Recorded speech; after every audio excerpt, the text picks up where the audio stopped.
ఉమ్మడి పశ్చిమ గోదావరి జిల్లాలో ప్రధాన వాణిజ్య కేంద్రమైన తాడేపల్లిగూడెనికి చేరుకునే మార్గాలు అధ్వానంగా తయారయ్యాయి. బాదంపూడి నుంచి తాడేపల్లిగూడెం చేరుకునే మార్గంలో ప్రయాణం ఓ ప్రయాసగా మారింది. తాత్కాలిక మరమ్మతులతో సరిపెడుతూ ఉండడంతో కొన్నాళ్లకే పరిస్థితి యథాస్థితికి చేరుతోంది.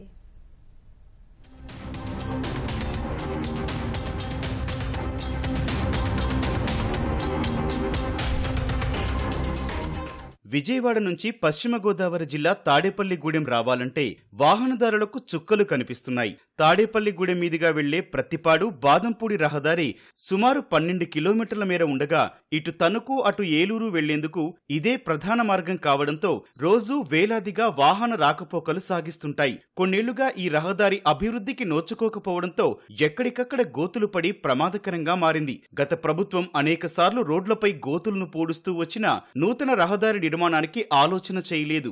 మరమ్మత్తు పనులు నాసిరకంగా చేయడంతో గోతులు కొద్ది రోజులకే యథాస్థితికి చేరుకున్నాయి.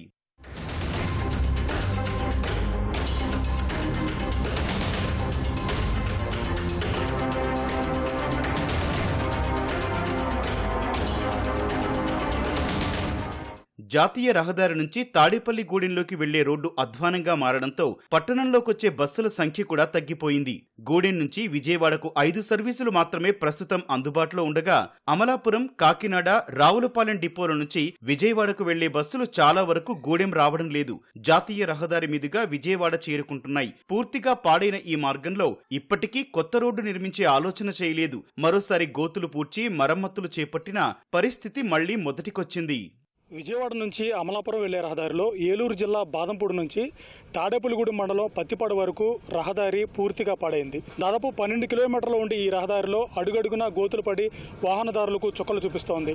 కూటమి ప్రభుత్వం ఏర్పడిన తర్వాత ఇటీవలి కాలంలో ఈ రోడ్డుకు మరమ్మతు పనులు చేపట్టి గోతులు పూడ్చే కార్యక్రమం చేపట్టినా వరుసగా వర్షాలు కురవడంతో మరోసారి గోతులు పడి వాహనదారులను ఇబ్బంది పెడుతోంది. ప్రభుత్వం, అధికారులు అలాగే స్థానిక ప్రజాప్రతినిధులు మరోసారి ఈ రోడ్డుపై దృష్టి సారించి వాహనదారులకు ఇక్కట్లు తొలగించాలని స్థానికులు కోరుతున్నారు.